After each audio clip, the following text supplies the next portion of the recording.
legacy? Generally speaking, it is something of value that you pass on from one person to another, particularly from one generation to the next. It can be material possessions, such as an inheritance. Actually, one of the richest men in the world who inherited his money is Mukesh Ambani, who is an Indian billionaire. His father founded Reliance Industries in 1958 and left his son an incredible inheritance, and is now estimated to have a net worth of $94.6 billion. He is considered to be the richest man in Asia. Another kind of legacy is the type that leaves behind experiences and values. For example, the legacy that famous scientists leave is their knowledge. If you think Einstein, you remember E equals mc squared and the theory of relativity. If you think about the legacy Martin Luther King Jr. left, you think civil rights. Legacies are not always grandiose nor explicit.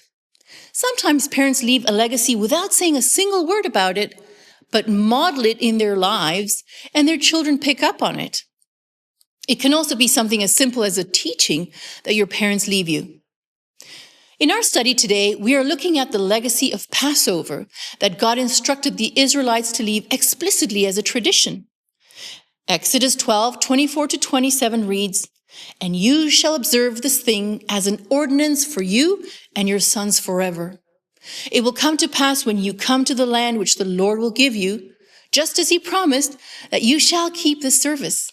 And it shall be, when your children say to you, 'What do you mean by the service?' that you shall say, 'It is the Passover sacrifice of the Lord, who passed over the houses of the children of Israel in Egypt when he struck the Egyptians and delivered our households.'" Why? Because the stories we tell ourselves and others help shape our sense of self, our identity, and they hold profound power over us. They shape us. They shape our world and our relationships. The stories we tell help us resolve our conflicts and communicate with others.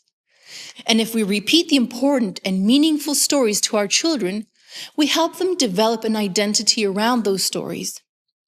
Storytelling was the way parents left their legacies in ancient times. They passed down their history, their ancestral wisdom and identity through stories. Undoubtedly, the Passover and unleavened bread celebrations must have raised curiosity in the younger generations or outside observers. And each generation would have to pass on the origin and meaning behind this strange celebration. And each time someone told the story of Passover, it was a chance to give God the glory for liberation, but also a chance to cement their identity as a chosen generation, a royal priesthood, and that they had a mission to accomplish: tell the wonderful works God has done. And with that, we come to the end of our nugget. I'll see you tomorrow.